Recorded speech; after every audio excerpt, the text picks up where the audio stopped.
G'day KFC SuperCoaches, you've made it to the other side of the bye rounds. Well done. If your team is anything like mine, it's pretty battered and bruised, but there's no time to waste. Another round is only a few days away. So let's look at who is hot and who's cold. Jack Macrae is one of the all-time superstars of KFC SuperCoach. He's been off the boil a little bit lately, but up at Giant Stadium on Saturday night, he produced the sort of footy we know he can do. 37 disposals against the Giants, 155 KFC SuperCoach points. Second highest scorer of the round. The only one who got more than him was Toby Green, kicking 7 goals in that game, scored 156 if you add in. Fantastic pick. But if you put the C on Jack Macrae, you were a huge step ahead this week.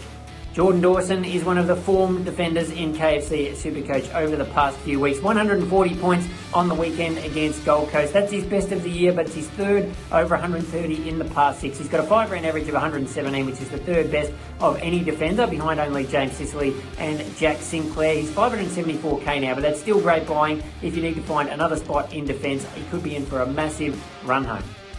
Jade Gresham was in the first KFC SuperCoach team I picked when the game opened all the way back in December last year. Unfortunately, he hasn't been in my team at any stage, but he's been a really good mid-pricer, and against the Bombers on Friday night, the Saints were pretty terrible, but Jade was fantastic. 125 KFC SuperCoach points. That's actually his best score since 2018, and it's his 7th ton for the year.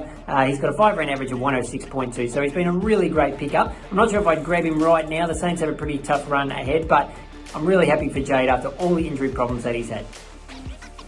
Who was cold in round 14? Now, we don't like to throw injured players under the bus because it's not really their fault, but Brent Prismall, I mean, come on. We've been waiting for this guy to come back into the GWS team for about a month. Finally gets back in. Matt Flynn was a late withdrawal, so he had to run all to himself. Managed to only score 17 points before getting injured, getting subbed out of the game with an ankle problem. And worse than that, in the minimal game time he was actually on the field, he managed to get reported or raise red flags with the MRO, and he's been suspended for a week for a dangerous tackle. So he's definitely not going to play this week. I'm not sure how long he's going to be out for, causing me massive headaches in the ruck. I don't know if I can ever pick Brent Prismall again.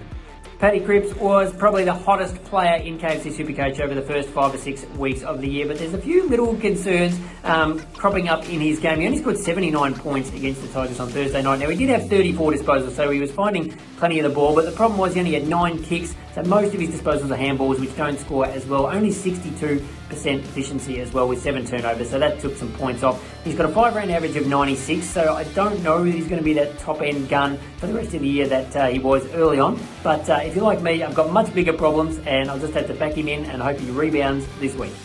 My big trade for the week was bringing in Tom Stewart from the Cats, paying over 600 grand for probably what I thought was the best defender in KFC SuperCoach. And in the end, he scored 95 against West Coast, which is okay, not terrible. But at halftime, he had only 4 disposals, which is just, I was pulling my hair out. I'm wondering, how is this happening? Only had about 30 SuperCoach points, but he did at least have a strong second half. But the problem is that his price dropped 21 grand after that game, and now he has a break even of 210. So if you can hang on for a couple of weeks to pick up Tom Stewart, you could get him an absolute steal at about 530k.